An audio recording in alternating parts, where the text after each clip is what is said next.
ñëwaat un peu ci téléfilm yi est-ce que tey xalaatu leen ni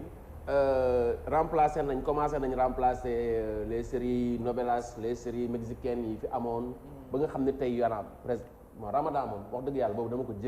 ko jëlale parce que 46 sketch dafa ëpp ñëpp war ko mën a seetaan chaque tous les jours loolu c'est trop et puis ku mu neex nga def ko mais yeneen séries yi nga xam ne ñu ngi am Sénégal ñu ngi am ay talents yu éclore est-ce que il n'est pas temps aujourd'hui qu'on réglementer d'abord qui est producteur parce que c'est pas que da nga am xaalis rek da ngay produire loolu nag mooy indi li ñuy wax après mooy producteur bi am na xaalisam bëgg a dugal témoin de Jéhovah fii par exemple je dis mu jaarale ko ci ay séréem financé ko affaire bi ne après waa valeur ñëw attaqué ko loolu laay bañ wala ñu jël FOPICA fonds bi nga xam ne c'est 1 milliard ñu war ko yóbbu 2 milliards absolument di ko jox ay long métrage pour moi ñu jox ko benn long métrage boobu long métrage c'est plus d'1 milliard un bon long métrage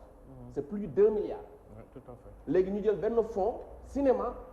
Sénégal yëpp ñu bëgg ko jox cinéma sénégalais te benn long métrage bu war a def lu baax c'est plus d'1 milliard est-ce que du jotul tey ñu jël 1 milliard ou 2 milliards yooyu noonu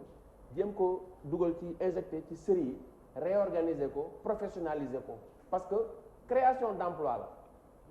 combien d'acteurs ñooy liggéey ci film yi président dafay créer 1 million d'emplois mais il y a peut-être 30 000 emplois yu nekk ci film yi pourquoi ne pas prendre 2 milliards injecter ko ci film yi nga créer déjà 30 000 emplois et régulariser professionnaliser le secteur de l'audiovisuel fii surtout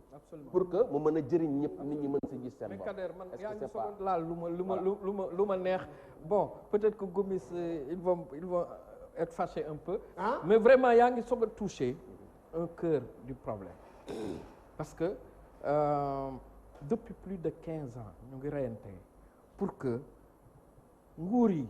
ce sont nos politiques qui sont en retard ils sont en retard. Il faut manquer de vision et d'ambition pour dire juste 1 milliard consacré à tout un secteur aussi dynamique, aussi fort que l'audiovisuel et le cinéma. ñàkk xam la dañu xamul milieu boobu parce que suñ ko xamoon c'est pas 1 milliard qu'ils mettraient. Ils voteraient 10 à 15 milliards wala 20 milliards teg ko ci kanamu gars yi ne leen nag 20 milliards yi.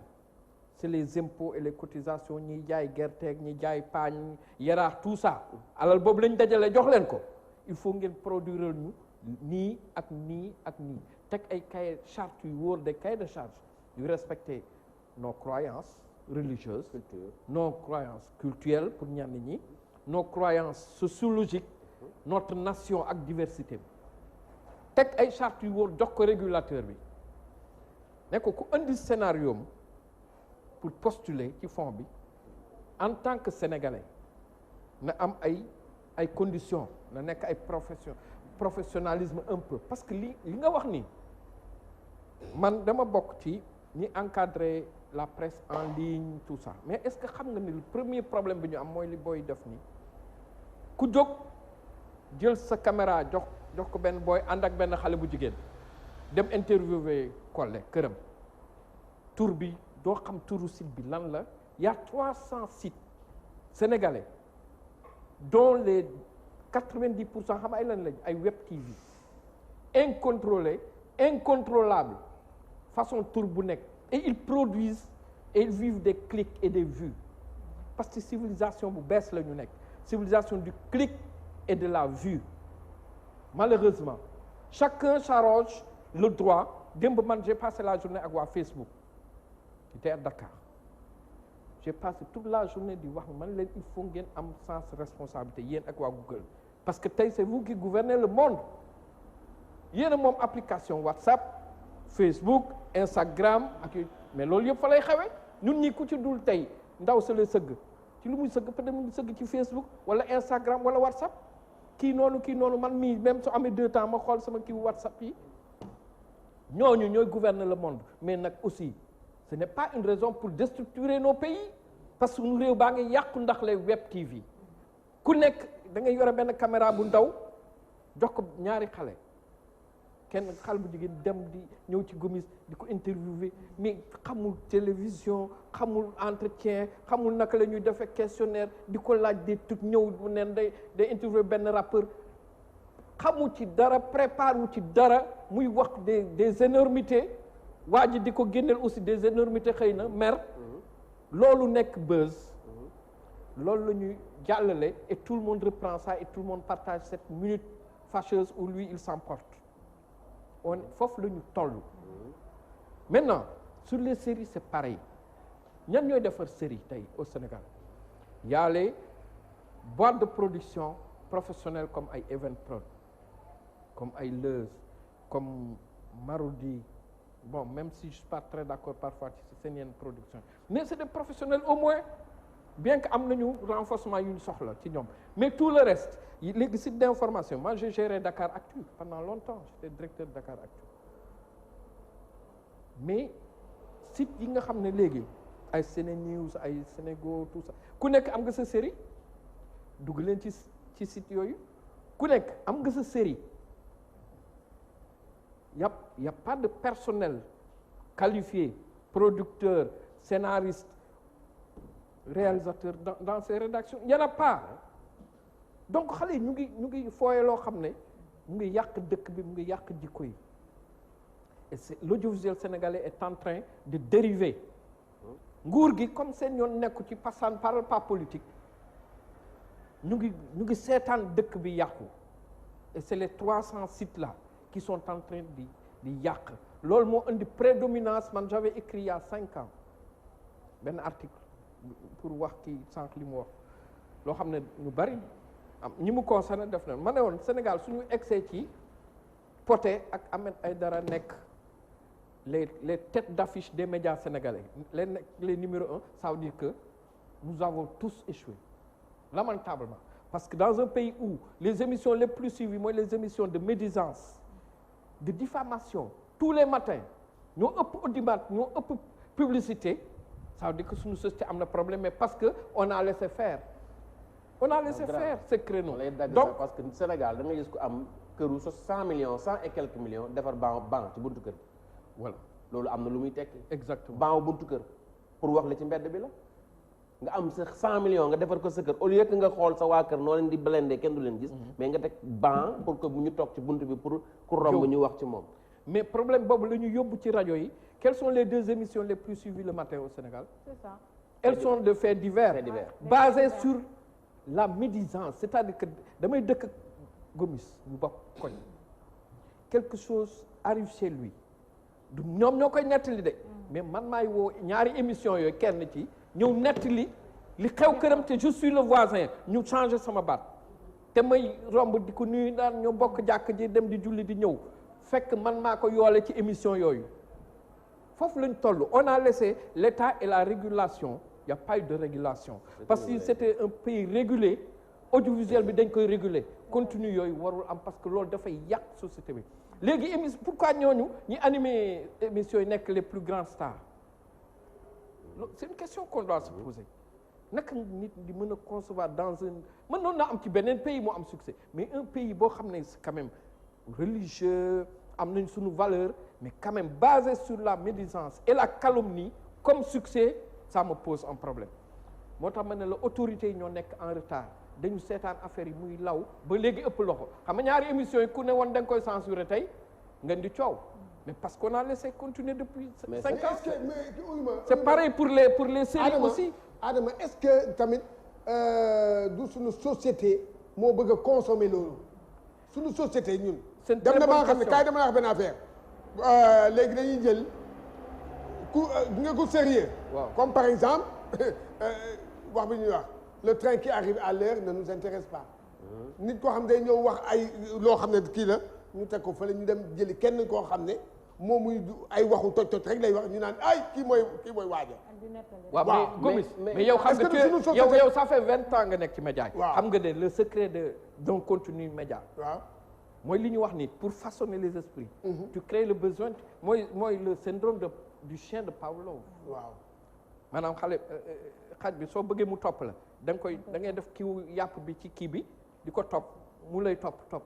les médias et le public c'est comme ça waaw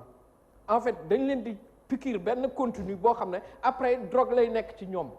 les émissions de faits divers là sont devenues la drogue chaque matin day gis ay kilifa donc dañ koy déglu drogue la c'est-à-dire que am ñoo xam ne su nekk même seen bureau wala di liggéey ñu ngi def parce que xam nga lu tax on a créé les médias ont créé et ça c'est une technique dans les programmes il y a une grande chaîne de télévision ici boo xam ne loolu laa doon wax ak kii sànq c'est structuré c'est discuté ligne éditoriale la le plus grand talk show le plus suivi ici l'un des plus suivis peut-être est basé par exemple sur ça c'est un jeu de rôle man damay ñëw toi tu assumes le rôle de l'impertinent l'autre il assume le rôle du hotliner l'autre il assume mais fekk c'est structuré finalement mooy li ma doon wax Aïssatou Diop Fall à l'époque man na ko Aïssatou boobu ñu commencé Walfadjri ngi soog a dooma xam nga Sidi sama xarit loolu ñu créé l'émission de Aïssatou de midi c'était sortie ñu discuter ma ne ko tu as le choix bureau Sidi ma ne ko tu as le choix comme yow nii nga ko gisee mais assumer les conséquences yi li nga nar a def nii pour société sénégalaise elle n'est pas encore prête mais si tu assumes nii nga bëgg a dafa sorti ku ñëw nga dóor invité boo ñëw da ngay rayante ak moom c'est un choix éditorial ça ne dérangeait pas Sidi aimait bien ça xam nga Sidi est très ouvert nag démocrate la wax dëgg yàlla Aïssatou Diop Fall est allé nu mujj mais tous les gens dañ mujj ragal Aïssatou Diop Fall politique kenn ñemetul ñëw émission Aïssatou Diop parce que su ñëwee mais elle avait installé quelque chose qui était pensé et polémiste loolu la ñu wax xam nga les médias tu crées des trucs il y a de grands talk shows dañu créer loo xam ne après nit yi da ngay créer dépendance ak nit yi finalement nit yi dañuy seetaan Aïssatou Diop Fall émission bi moo ëppoon audimat au Sénégal mais dañ koy saaga kon day saaga ko bàyyi après émission bi dinañ ko saaga mais dimanche prochain dina ñëw seetaanaat ko mooy li may wax mooy il faut faire attention mais Adama sur man je me dis comme moom li mu wax sànq je dis pas nous sommes des musulmans rek je suis musulman mais un pays laïque c'est-à-dire il y a des chrétiens ay religions révélées yu fi ne nit ñi di jaamu même yàlla bi mais ñooñu tamit seen religion yi ñuy révélé dañ leen révélé pour da nga war a respecter sa prochain vie privée jàmbur yàlla maandu la si wax maandu mais Sénégal tey da ngay jàpp rajo yi maanduwuñu ci vie privée jàmbur yaa ngi koy wax sànq. absolument mais le fait que quelqu'un divorce mais lan moo si problème mu keneen ba ñëpp war koo yëg. c'est ça ba war koo def.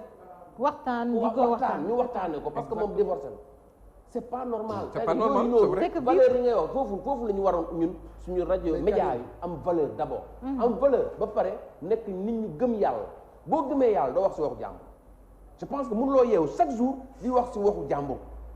ba pare ngay julli. mais Kader dëgg la y a des valeurs acquises mais tamit am na leen loo xam ne moo am moom mooy homme public. xam nga mënoo da ngay assumer comme ni mu ko waxee da ngay assumer tamit yow sa statut boobu homme public te kay dama lay wax benn affaire tey jii Kader dégg nga Ouzin bi nekk fii Walfadjri tey Ouzin bu defoon benn affaire boo xam ne fa la ci biti kan moo koy bindal. kan moo koy Ouzin jàpp la mais léegi Cheikh Tidiane Gomis léegi bu génnoon rek moom ak Collé fii defante nii ak Collé léegi moom mu def buzz. mais c'est ça homme public la. c'est ça xam nga en fait sénégalais yi ñoom ñoo bëgg ñuy nekk. non c'est que damay wax statut homme public. waaw loolu la à Tamba. waaw état bi ñu ngi dem foofu. waaw parce que papa ku deele ki dafa siiw. waaw loolu kese la. moom laa lay wax. waaw loolu moo am Sénégal. homme public ñoom faa ñu loolu de tey jii Karim a ngi nii xoolal xam nga ne tey jii bu doon keneen moo defoon loolu jël xaw ma lan fase jabaram kenn du ko wax comme que Karim il est public da koy assumer public la Karim tey jii 1 2 3 ñu jàpp nañ ko Karim tey jii nga wax ci Karim yow day yow ça fait des baax c'est ça. lu bëggoon intervenir mooy comme li ñu wax rek c'est-à-dire il faut ñu assainir milieu bi tamit parce que ñëpp mënuñoo wax ñëpp mënuñoo def émission ñëpp bëgg a buzz Sénégal ñetti ñëw taxaw sëriñ six seew sëriñ succès ak lan sexe loolu la ñu wër te loolu c'est extrêmement dangereux ci dëkk. yow foo jëlee loolu yow. non loolu langage code rapport la quoi c'est-à-dire loolu yëpp boo xoolee li doyen wax loolu moo am quoi on kenn xamatul kii et qui fait quoi. ñëppay nekk ay journalistes ñëppay nekk ay animateurs ñëpp bëgg a buzz te loolu bu amee day am anarchie. il faut que mu am ay école de formation am ay affaires yoo xam ne dañ koy jëm assainir parce que frontière yemul ci diggante dëkk ak dëkk net bi sax dafa am frontière novelage dafa am frontière tey ñun suñuy xeetu émission yi ñuy def nii ak suñu xeetu théâtre yi ñuy def est-ce que mi ngi daw Europe est-ce que mi ngi daw États-Unis pourtant yor nañ suñu ay valeurs yi ñu war a mën a exporter théâtre bu nekk dafa war a am lu mu jàngale am lu mu jaay Europe ñu ñëw di jël suñu ay valeurs di ko yóbbu foofu mais bu ñu demee ba ñun lépp lu ñuy théâtre fii amul benn affaire bu mu mun def au niveau de l'Europe ou bien au niveau des États-Unis kon pour man amatul sens quoi ñun nañ tëj frontières yi nañ tëj frontières yi njëkkee ko ci Instagram yi ak yenn affaires yi bëri ñu koy filtrer léegi def benn ñaawteef bu ndaw da ngay wax ak Kader léegi nii Karim yor na WhatsApp kii yor na ko te maag Kader ñoo doon wax c'est-à-dire secret amatul lépp la ñuy génne ci net yi moo tax léegi gars yi dañu commencé ragal man pour man dañu war assainiraat milieu bi xoolaat affaire yi bu baax a baax état teg ci loxoom jàpp ci bu baax a baax ñi mën di former gars yi di leen jàppale parce que nit mën na bëgg dara fekk amul moyen mais mu jaar foo xam ne tey bu fa jaaree ëllëg dina ko jëriñ dina ko yee dina ko apporter leneen mu am structuration professionnelle mais anarchie baaxul ci dëkk quoi. c'est vrai que réseau yi am na problème boobu déjà yaa ngi pour ñu xool ko bu baax déjà ñi ngi xool meurtre Binta Camara bi ba mu amee tu vois il y avait un internaute du nom de Ousmane Beng mi ngi ci fépp partout li mu wax il appelait à ce que ñuy exterminer les femmes lan moo ko ci fekk dañ ko mujjee dem jëli ji donc pour dire que ni aussi côté boobu am na quand même ay œillères yoo xamante ni ñi ngi xool ba xam tey jii dina tax ba li daloon par exemple Sayer Kébé nga xamante ni jëli nañ ko pour lu mu wax dina indi aussi dina tax ba yenn jeunes yi aussi def tuuti attention par rapport ak li ñuy poster et tout ça xam ni lu nekk mën na leen ci fekkee c'est vrai qu'à travers les réseaux sociaux ñëpp ay journalistes lañ ñëpp ay reporters lañ c'est ça gis nañ koo xamante ni accident moom dafa génn ci accident bi di selfie boppam naan fii laa génnee fii c'est un reporter lan ngay wax koo xam ne yaa ngi soog a génn yàkkamti nga wone quoi pour nga am ay vues c'est-à-dire loolu société bi moo commencé yàqu ci côté boobu mais loolu ñun attiré nañ attention moom laa doon wax de moi je passe la journée ak waa Facebook attiré nañ cette attention ci loolu quand même parce que ci divulgation loolu la ñuy wax divulgation des données personnelles wala de la vie privée des gens mënoo nekk ak collègue ci benn cérémonie ngeen jël ay image ci cérémonie cadre privé boobu man ma ñibbi sama kër sama compte Instagram WhatsApp sans mat nag collègue attention photo yi ñu jël sànq kër Mariama maa ngi koy posté dama ko war a tàggu ba mu ne ma Adama mën nga ko posté d'accord naa wala mu ne ma non grand s'il te plaît bu ko posté su ma nee bu ko posté man ma posté ko gis nga su wooyee commissaire Guèye bu division de lutte contre la cybercriminalité dañ may jël si le lendemain c'est ça foofu lañ toll c'est-à-dire que problème sénégalais mooy usage maanaam mënuñu jëfandikoo outils yi application yi amuñu benn problème man wax maa fii j'étais l'un des premiers à attirer l'attention ci WhatsApp waa Facebook ñëw nañ fi mission ñu ñoom dañu jaaxle man leen sénégalais dañu dëpp usage WhatsApp yéen ni ngeen xalaate woon WhatsApp ni ko nit ñi ñoom sénégalais dañ ko dëpp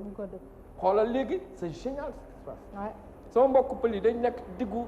ak seen nag yi def nii naan mbii mi xaw ma lan maa ngi nii ak mais c'est génial mais parce que bokkuñu woon avant ci réseaux sociaux yi Facebook bokk boolewul ku mënul lire ku mënul jàng mais WhatsApp dafa ñëw vocal yi dañ naan sax vocal ma comme ni ñu wax warima noonu lañu wax vocal mais c'est génial Gomis ça a démocratisé l'information l'accès et la production de contenu sa mbokk pël day nekk ci diggu troupeau ci diggu àll bi def benn contenu nii filmer gétt geek filmer àll bi et puis wax lu ko wax kii ak mbokk mi tu vois c'est génial mais amuñu éducation au numérique ba tax ne ci loolu duñ ci tooñ dañuy xëy suba ba ngoon di tooñ kii day jël kiyam vidéo am toog néegam la toog il ne prend pas conscience que néegam peu importe nga nekk ci sa chaîne YouTube wala sa page Facebook wala sa Instagram la loi dafa encadrer li ngay wax Ami Collé chanteuse lu ko yóbboon kaso c'était ça attention WhatsApp xam lu tax parce que moment bi muy wax loolu ci président intimité mu wax na lu ne président xam nga noonu mais xamul woon ne que loolu délit la déjà parce que diffamation la même su du woon réseau bi mu ko balancé bi ñu ko divulgué déjà le délit est constitué parce que mënuma toog sama kawlal tëdd nii jël sama wax lu ma neex Gomis lu ma neex je diffame Gomis et la loi punit la diffamation wala en plus yow nga jël ko nga partagé ko ñeneen partagé ko là le délit devient même multiple loolu moo taxoon ñu jàppoon Amine Collé nous moi j'avais dit à l'époque que Ami def na délit diffamé na kilifa mais aussi moom elle est victime de ki jël affaire bi yoolee ko ci yeneen groupe WhatsApp yi moo taxoon police jàppoon les deux Ami Collé ak keneen ki nga xam ne moo jël ki Ami Collé dem divulgué ko ci yeneen groupe parce que yow dañuy wax nii ay message man ak yow nii ñu wax ñu def kii nga capturer suñu waxtaan bi yëpp nga jàllale ko loolu mooy problème on a un problème d'éducation au numérique maanaam outil yi ni ñu engagé amuñu ñun ci naka lañ koy utiliser sans tooñ il faut faire beaucoup attention sur les usages sur les réseaux sociaux peut-être loolu beneen thème la c'est ça bu ngeen war a peut-être gëstu beneen c'est assez intéressant yoo xam ne mën nañ ci gën a ñëw xool tey les séries naka lañu waroon mën a def tey suñu série ba mu dox ba mu représentatif du Sénégal dans le monde comme ni Mexique defee comme ni Nollywood defee seen série yi parce que même chose la série yi ñuy def fii ak yi ñuy def Nollywood lan moo tax waa Nollywood yi ak waa Bollywood seen affaire di dem dans le monde et ñun suñu boss di dem dans le monde ñun tey lan lañu waroon mën a def ba ñu jël suñu série yi ñu koy exporter ci monde bi yëpp pour que ñii di jouer ak producteurs yeeg acteurs yi mën a dund ci seen art je sais pas man il faut ay préalable déjà man je trouve que c'est très bien booy ñëpp sóobu ci série bon maison de production yi laay waxuma producteur web TV ku nekk def lu la neex mais professionnels yi nga xam ne ñu ngi jéem mooy comme ñii et tout ça mais li leen dese mooy il faut que ñu professionnaliser les métiers ci biir production yi scénariste il faut ñu jàng naka la ñuy bindee scénario série ñu jàng ko l'autre problème c'est la réalisation des séries nañu xool par exemple soo xoolee Sako et Mangane c'est une série tournée à Dakar mais niñ ko bindee réaliser ko soo ko gisee man bind naa ko ci Facebook oui c'est-à-dire c'est bien réalisé à l'américaine te soo jëlee suñu faiblesse su série yi léegi muy ñii muy ñeneen ñi na ngeen seetlu xam nga dénominateur commun lan la maa ngi ko doon wax Khadija ma ne ko mais toutes les séries depuis le complexe le syndrome de un café avec soo seetaan série Sénégal tu as l'impression que tout le monde est riche c'est des salons cousus c'est des trucs avec piscine mais attendez mais ça c'est des yëfu boy Dakar la quoi des fantasmes de Dakar waa il faut arrêter c'est pas le Sénégal ça ne représente pas un décor sénégalais c'est-à-dire les Sako et Mangane les prises de vue dañ lay dugal ci ay quartiers de Thiaroye avec des drones et tout ça tu vois wala le Sénégal réel quoi avec tous nos taudis nos trucs mais les séries là sont trop aseptisées parce que boo yi koy réaliser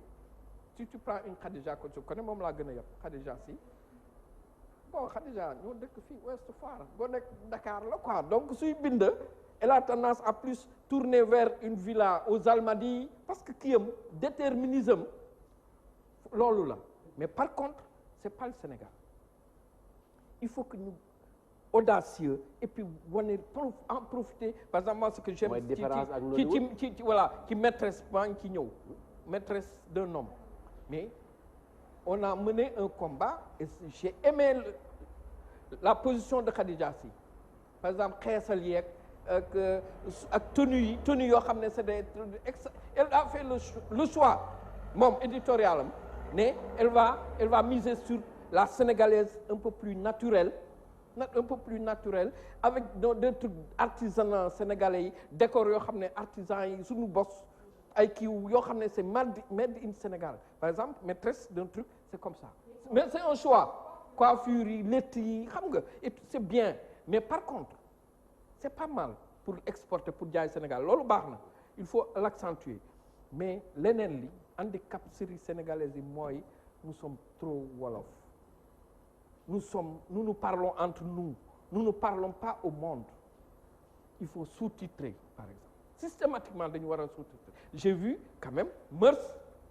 c'est très très bien effort de sous-titrage même soo déggul wolof c'est sous-titré partie wolof yi c'est très bien loolu mooy tax tey A plus wala yenn chaînes yi TV5 mën ko jënd directement sans defaat post-production si on veut vendre le label Sénéwood là il faut que ñu sous-titrer systématiquement ci post-prod yi ñu yéegal tuuti niveau réalisation bi maanaam ñun on a des séries c'est des talking heads boo yëpp noonu la ñu réaliser c'est des têtes qui parlent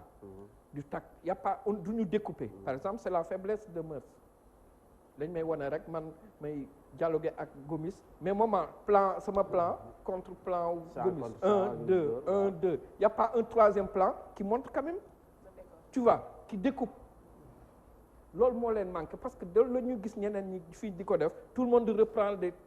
têtes qui parlent entre elles alors que c'est là où le travail artistique du réalisateur intervient xool leen Sakho et Mangane comment c'est réalisé mais c'est les plans de situation sont magnifiques tu vois des plans séquences man j'aimerais que nos gosses là tentent des plans séquences oui dans nos séries les scènes on a des capacités de faire des plans séquences pourquoi il y en a pas dans les séries mais on préfère faire du tac tac kët sama bopp kii tout dans nos dialogues alors qu'un plan séquence partirait de chez Ramatoulaye ñëw tu vois un truc dynamique créatif on est faible sur la réalisation. Est-ce que les donc niveau international c'est de vrais réalisateurs. non il y en a boo xam ne c'est des volontaires de la réalisation Wow. comme il y en avait des volontaires de l'enseignement la plupart c'est des volontaires de la réalisation il faut que ñu am modestie jàng tuuti par exemple réalisation série réalisation cinéma la c'est différent de la réalisation de télévision ñoom béy ñi xam nañ li may wax fii sonal naa fii ci ay ñoom sax xam nañ bu baax li may wax réalisation télévision nekk di switcher kii c'est différent de la réalisation de série c'est du cinéma beneen métier la quoi ci biir réalisation beneen métier il faut nga jàng ko moo tax j'ai dit à un ami qui est de Hollywood John Ndiaga Dance il vit à Dakar c'est un réalisateur américain léegi ma ne ko Ndiaga doo ñu dimbali suñu booy nekk ci série di jéem a réaliser nga former leen ngeen may leen tuuti capacité comment on réalise bien mais standard nga xam ne suñu réaliser ñun dootuñu am complexe Sakho et Mangane c'est des tubaab ont pris des africains ñoo ko bind africains yi ñoo ko bind scénario yi tout ça mais c'est la machine de Canal la France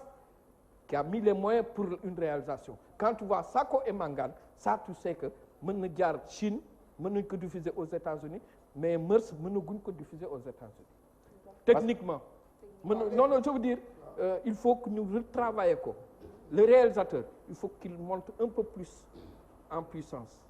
tu vois ñu découper waat affaires yi autrement mais l'option de sous-titrer déjà Mœurs man je trouve que c'est la série qui est un peu en avance par rapport ak ñeneen ñi ci aspect boobu mais réalisation bi juste moo xaw a des suñ ko affiné woon ça peut être top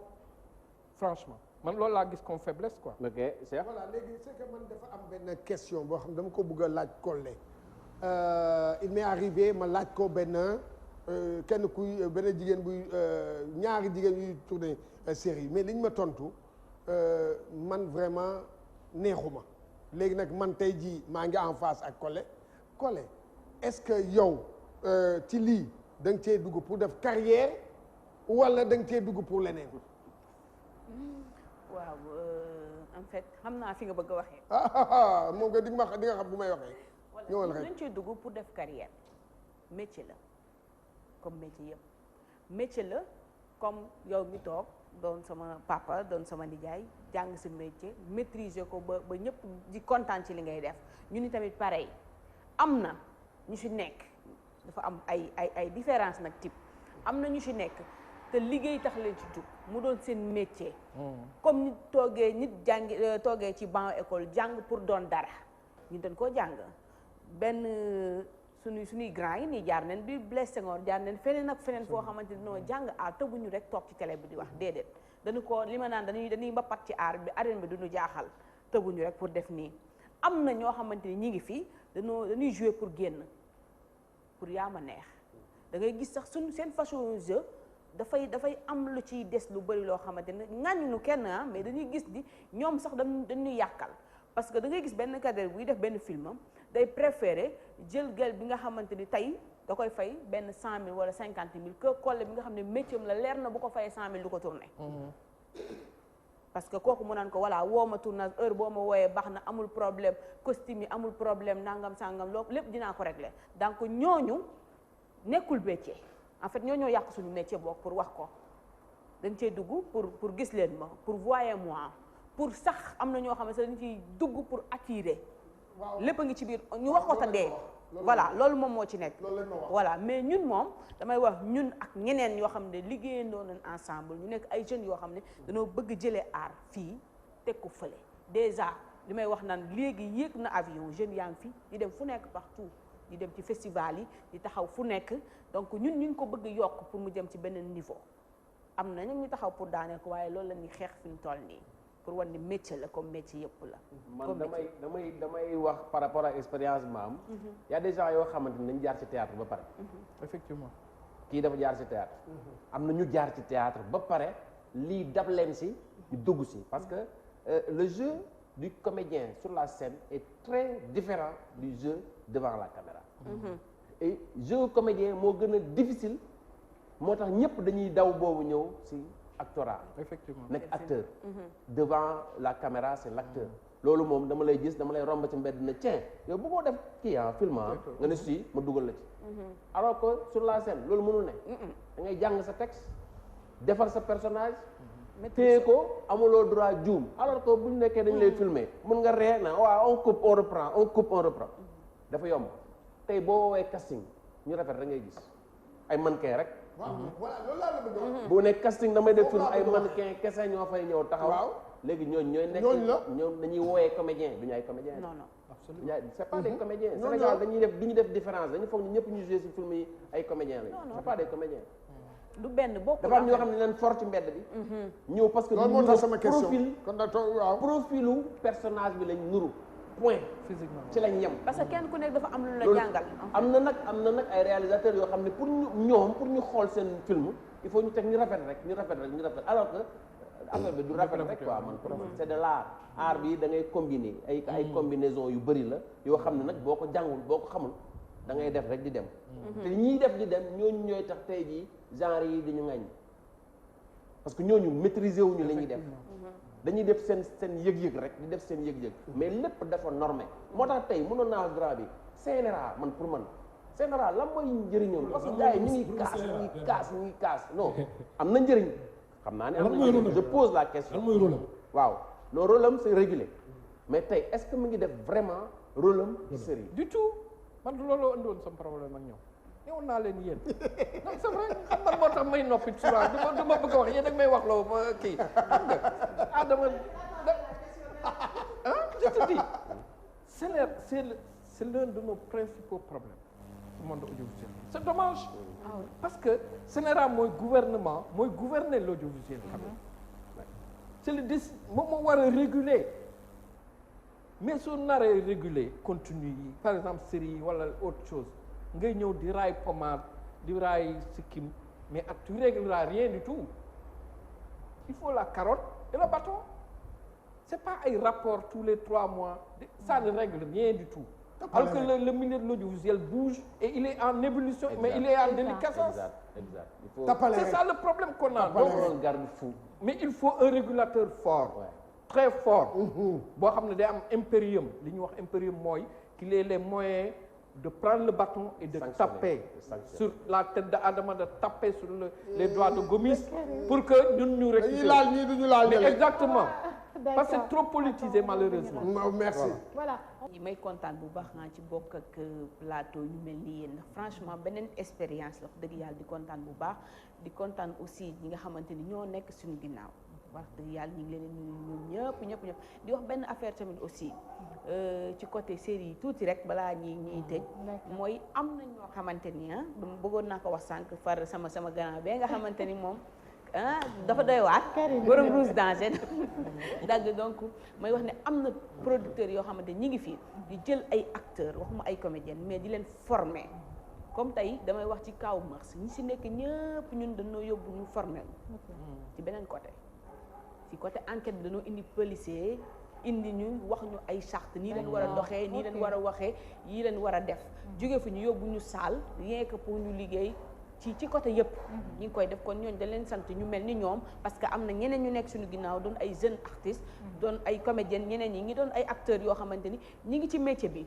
mais ñi ngi bëgg a gëstu ñi ngi bëgg a avancer donc ñi ngi ci ak di ci demee ak xol bëgg avancer le cinéma Sénégal donc may kontaan bu baax di kontaan ci ñi nga xam ne ñooñu tey teg ci yoon ba ñiy def loo xamante ni bu neexul ñëpp tamit am nañu mu neex tuuti muy waa Blaise Senghor Douta Seck ñëpp ñi ngi leen di béggee fi ñu jógee di waa Cambérène ak sama sœur bi ma àndal bu baax ci gunge bi muy Amélie Bé di kontaan bu baax a baax d'accord Adama waaw man kontaan naa trop vraiment ci plateau bi parce que échange yi c'est très bien tonalité bi baax na et puis c'était très démocratique merci ni ngeen ko animé yow Gomis ak Kader vraiment ñu ngi leen di féliciter c'est day ni ngi si format bu excellent la et c'est nouveau aussi parce que amul présentateur voilà trop truc et tout c'est démocratique voilà c'est assez libre et c'est très important loolu vraiment maa ngi leen ci féliciter ci émission bi di ñaanal yàlla vraiment yàlla gën leen dooleel may leen ndam ma ci profiter di nuyu Cheikh Tidiane ngeen yóbbantal ma ko mes encouragements yàlla na leen yàlla jàppale ba grand bu fa mu nekk mu fier ci li ngeen di def tey ça a été un plaisir de partager le plateau ak Collé qui est une professionnelle qui est une grande professionnelle malgré le jeune âge moom xamul ne xam naa ko bu baax dafa am lu ñu bokk mais man xam je suis discret kii xam na Gomis je suis plus sous les tables que en haut donc muy xale boo xam ne am nañ ci moom yaakaar te aussi mœurs c'est excellent c'est un excellent projet Kader bëgguma tooñ mais série boobu vraiment